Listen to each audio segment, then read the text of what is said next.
When you spend money, you gotta think about it like, all right, I spent $5, $10, $20, $30, $40, $100 on whatever, right? In your mind, you gonna be like, all right, I'm spending this money, but this money gonna somehow come back to me. You know, like, you can't have that. Yeah, I mean, yeah, for sure.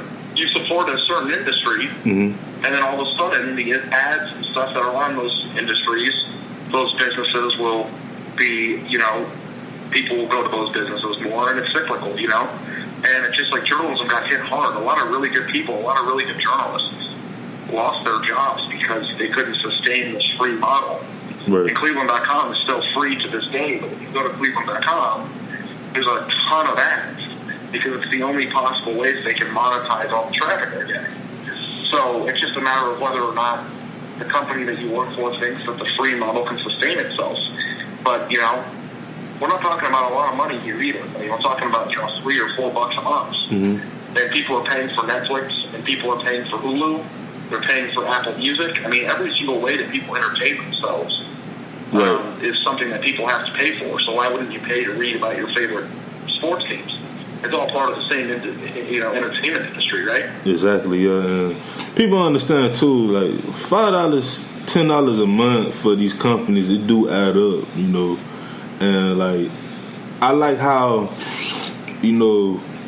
companies like, the athletic, companies like, Apple and even ESPN, like I subscribe to them $4.99 a month for the streaming service.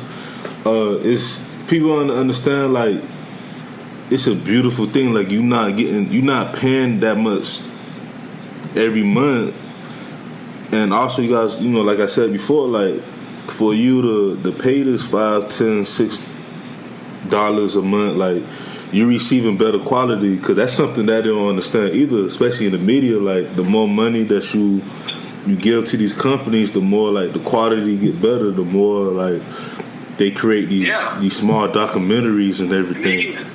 For sure, you can go look at free websites that do sports writing. There's a lot of them. I mean, you can go read any website you want, blog, anything, and then go pay $3 a month and read The Athletic and tell me what's going on. The reason why is because the Athletic has the money and the ability to go hire better, talented writers because they're getting money there. Right. And we have documentaries and podcasts, and the stuff that we're doing is all done, and it's funded how? By the people who support the company. Yes. It's the same thing with Netflix. Everybody loves Netflix. Everybody pays $10 or $12 a month to watch Netflix, and then these new shows come out and say, holy crap, that was an amazing show. Well, why do you think that show exists? Because the money. People are paying for it. Right. So it's just kind of how it works. And I think The Athletic is kind of using itself as a model of sports writing and being the Netflix of sports writing. And look, I get it. Like, paying $10 a month for Hulu, and $10 a month for Apple Music, and $10 a month for Apple News, and $10 a month for Netflix and Amazon Prime and all that stuff. It's a lot of money. I get it. Like, if you are subscribed to like 10, 15 different things, you might be spending $150 a month just on your entertainment. But listen, man, if you go to the movies with your family, you take your wife and your child to the movies, and you buy 3 tickets, a popcorn, 3 sodas, and a box of candy. It's a $60 investment now. Right. I mean, everything that we do in this world is expensive. You can't even go to dinner at Chili's with 4 people without it being $100. Right. So, like, the part of the thing is that, that's just kind of the way the society in general is. Everything costs money. I wanted to go to a concert last week, and the tickets were $195. I mean, that's a one night of entertainment. People used to spend $500 to go on vacation. You can't even spend $500 for a week to entertain yourself anymore. No, you want to go to Top Golf, you want to do anything, it's expensive. Yes, sir. For $3 a month to get the $3 a month to get access to the website, that's whatever. I mean, people are spending $7, $8 a day at Starbucks. So I mean, it's all about what you prioritize. And if you're somebody who consumes sports writing and it's something that's important to you, people look at it and read it every single day. Look at the app and get their news and learn things and enjoy it. I mean, that's a very relatively small amount to pay than for a cup of coffee. It's the same price.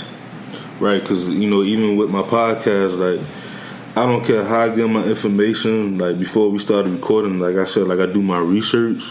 So I don't care if I have to spend like a few dollars a month just to read on articles and be like, you know, I want to use this information on my next interview.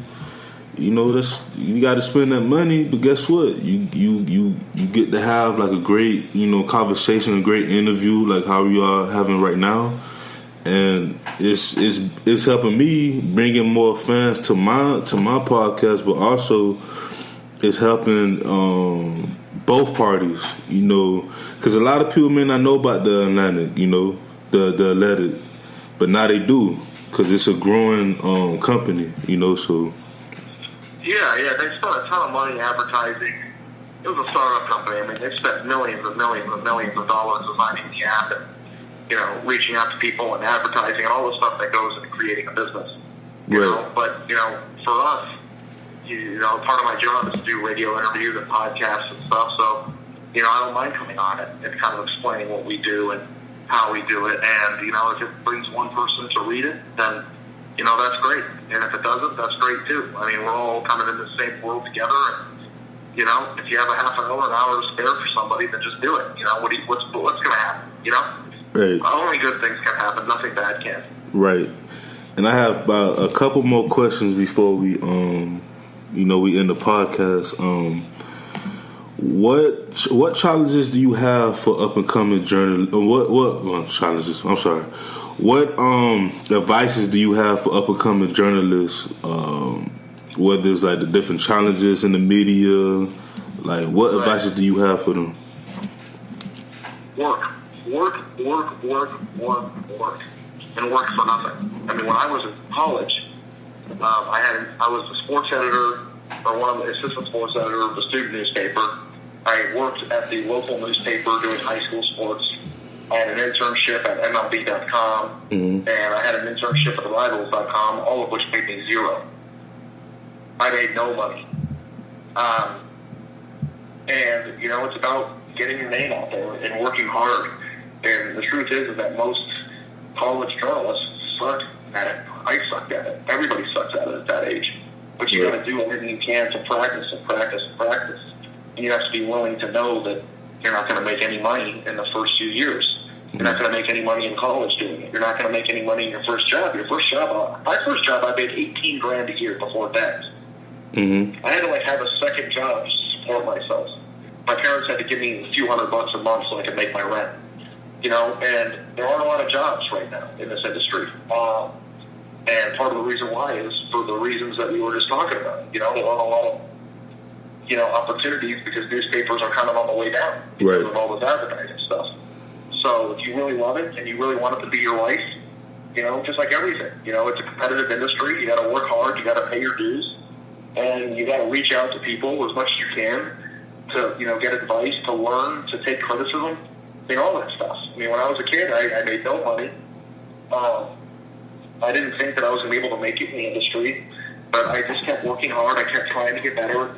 I reached out to successful journalists, sent them my work, asked for feedback, took criticism, learned from all that stuff, and I worked. And, you know, 7, 8 years, 6 years later, I had a really good job doing what I wanted to do. So there's a lot of people who go to school for journalism and, you know, do it for a few years and they just go, you know what, I can't do this anymore. I don't make enough money. It's too hard. There aren't enough jobs. I don't love it anymore. It's too many hours. You know, I'm just going to go work at a bank where I can get a job where I can make a living. And, you know, that happens. A lot of people who get journalism degrees don't work in journalism. So if it's something that you really want, you just got to keep doing it. You got to be willing to move. You got to be willing to take jobs that you wouldn't otherwise take. You know, there's a lot that goes into this kind of thing. And, you know, it's all about, you know, appetite and desire to want to accomplish something. And that sounds like a cliche thing because it's the way it is with everybody, but that's just kind of the world we live in right now, man. Like, that's it. Like, if you want something and there's a lot of people who want it, you got to outwork it. You can't really, how you call it, I don't want to, what to say, like, you can't really stay in the same spot or be afraid to move because, oh, I don't want to do this, or I'm afraid what people would think of, like, my move. Like, I have a best friend, he's a firefighter, and he just got promoted, and he was telling me, like, man, like, I'm 27 years old, and I don't want to be that guy that wait till I'm like 35 or 36 to move up in the fire department. And I was telling him, like, man, you got the right mindset, because most people would just settle. Most people wouldn't want to get promoted. They'll probably just stay there for the rest of their life. And I'm not knocking them, because there's some people that just want to make a certain amount of money, or a certain amount of, they want to have a certain amount of, they want to have that certain lifestyle until they get older. But it's just like, why not just if you feel like you could do better, just do better, And that's the same thing with me. Just, have different goals. Some people want to make $50,000 a year with a lot of lifestyle and never worry about it. That's great. Mm-hmm. But, being in journalism in general, just finding a job is hard. Very hard. Jobs. I mean, there's a lot of people who have been laid off from other really good jobs, and a lot of overqualified people taking jobs they want better than, because there just isn't that many in the industry. So you've got let's say you have 1,000 jobs and 5,000 people want those jobs. It's super competitive. Mm-hmm. You got to be able to rise above it, and you got to stay, focused and determined to be good, to be different, to try new things, and do your best to, stand out and be one of 1,000.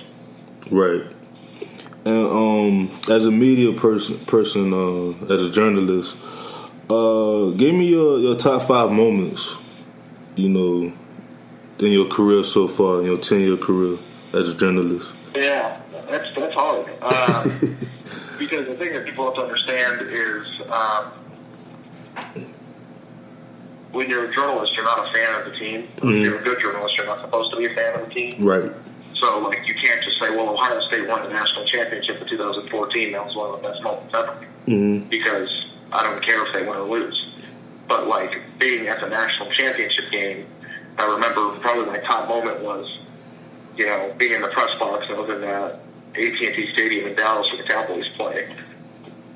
And I remember thinking, I worked my entire life to be a college football writer. And here I am sitting in the press box for the national championship game, and I'm getting paid to be here. Mm-hmm. That was a really good moment.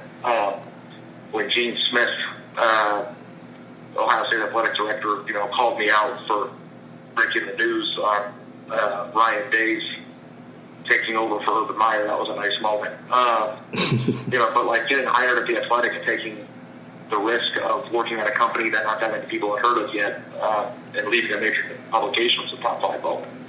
And of course, getting the job at Cleveland.com as a young journalist is a great moment. So, it's I don't really tie my best moments to how good Ohio State is.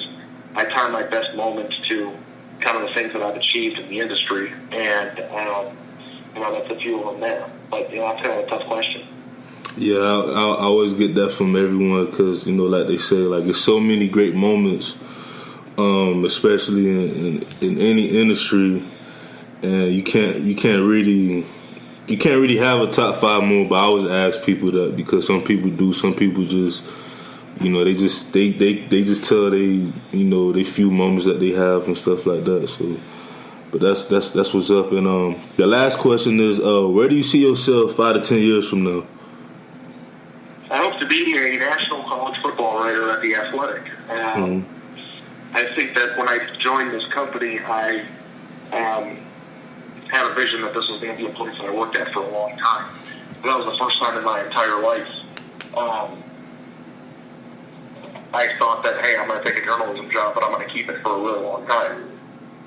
Because people are always moving, and opportunities come up, and things change. But I felt like when I joined this company, that it was going to be an up-and-coming company that was going to change the landscape of the entire industry. And so far, it's done that in 2 years that I've been here. So, I cover Ohio State now. My ultimate dream is to cover the sport in general, go to all the bigger games every weekend, and write some in-depth stuff during the week, but not be tied down to one specific team like I am now. So I hope to accomplish that in the next 4 or 5 years. And, 10 years from now, man, I can't even think about that. I'll be 41. I don't even want to think about that. But I